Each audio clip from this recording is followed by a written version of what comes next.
Hi, I'm Janice Brown. I teach grades 6th through 12th, literature and science.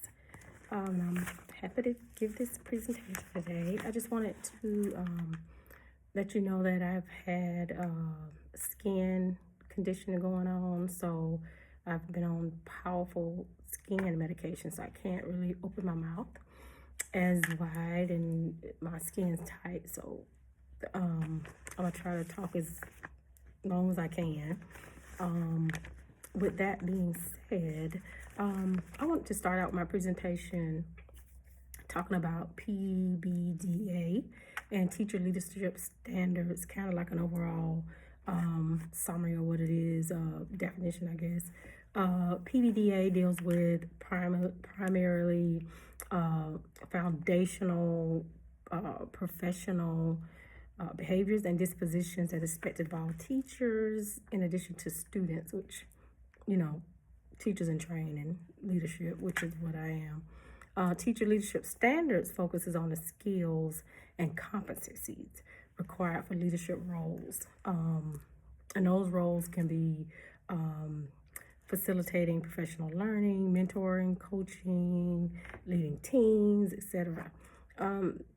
Now, the standards that are aligned to the PDA assignment that we're doing is basically summarizing what they deal with. The standards that align to the teacher leadership standards are the ones that deal with being professionalism as a foundation for leadership. For example, positive attitude, effective communication, and collaboration. Also, the standards that deal with teacher leadership standards that deal with creating a culture of collaboration and respect. That's kind of similar. These are the kind of content that's similar to both PBDA and teacher leadership standards. And continuum, the standards that deal with communication skills, that could be professional development, that could be mentorship and school improvement, etc. Also, the standards that deal with ethical considerations and advocacy. They have that in common.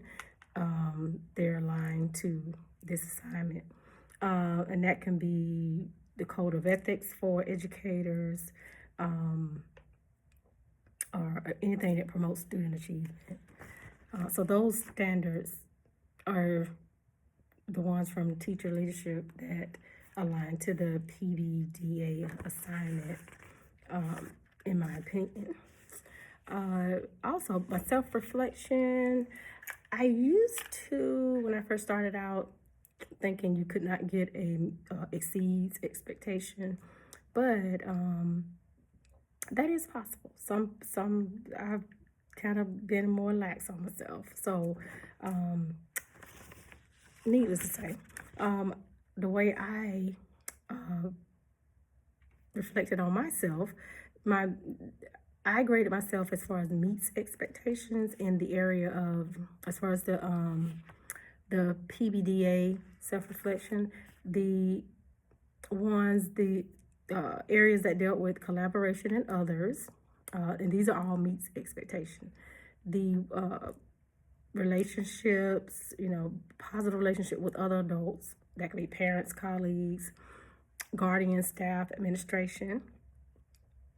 Also, attendance demonstrates evidence of initiative, good hygiene, follows the university school district policy for professional appearance, time and management. The teacher or teacher candidates use time effectively. I feel I need to work a little bit in that, but I do meet expectation. Commitment to student learning, demonstrating a commitment to continuous improvement as an educator. Those I rated myself as meet expectations. Now, exceed expectation. I do very well in these areas, so this is why I rated myself exceeds expectation. And those areas are demonstrating a positive attitude. I try to always have a positive attitude, always smile, Can't right now, but I do.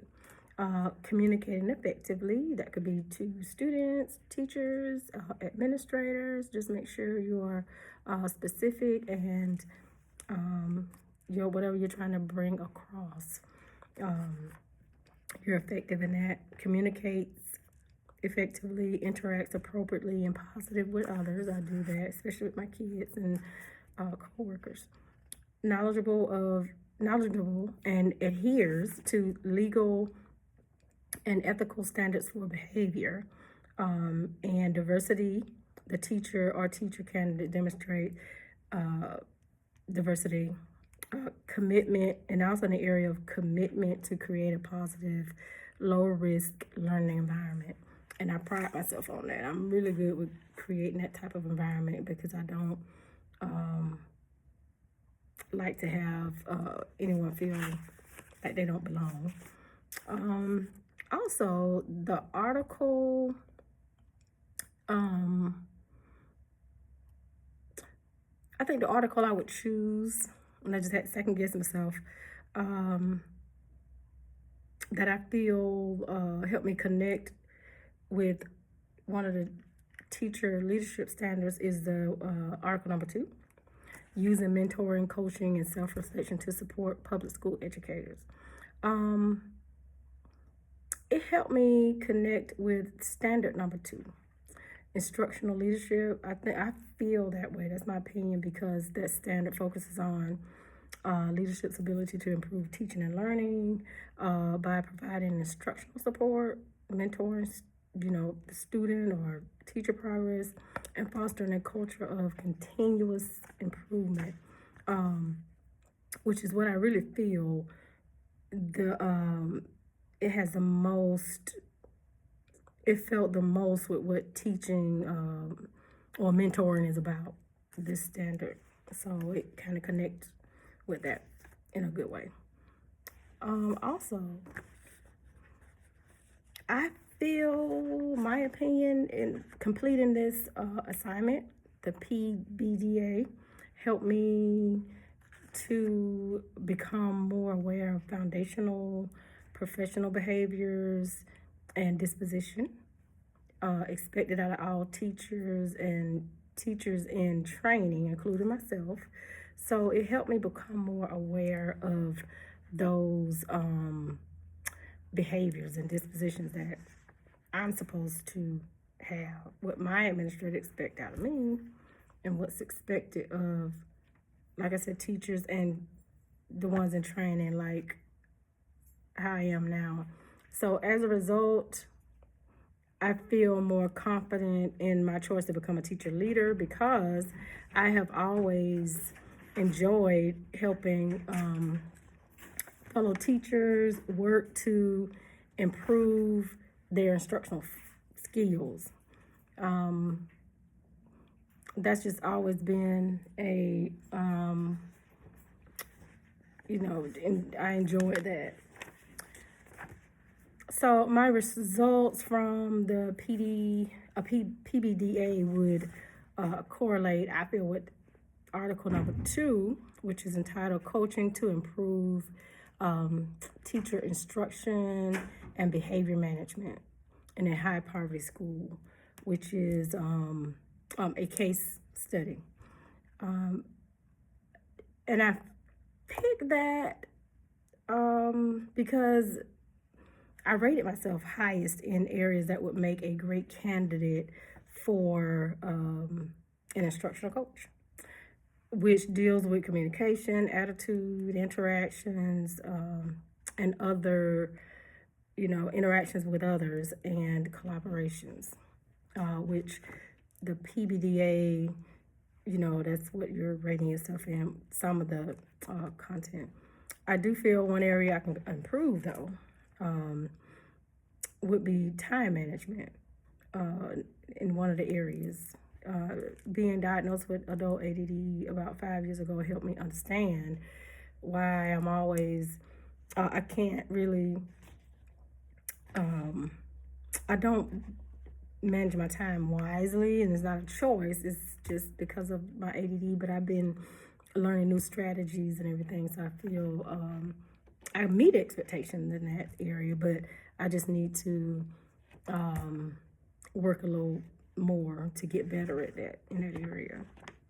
And as far as this assignment, I feel it's similar as far as the Knowles adult learning strategies, which usually deal with adult learners. I feel this article, I feel the DA assignment is similar to the Knowles adult strategies because they both relate to learning and development, particularly for adults and aspiring educators as myself, and teacher leaders. I really enjoyed this course because I learned many valuable instructional coaching, mentor skills from reading the articles and doing a little research for the reflections. It helped me a lot. And with the class and assignments, if I could pick one strategy from the Knowles adult learning strategy to apply to my current and future professional career, it would be the self-reflection, because I enjoy looking, kind of taking responsibility and seeing what I excel at, and what I could do better with. And I feel self-reflection is a wonderful tool to use. I appreciate you taking the time to listen to me, and I'm sorry for my delivery, but I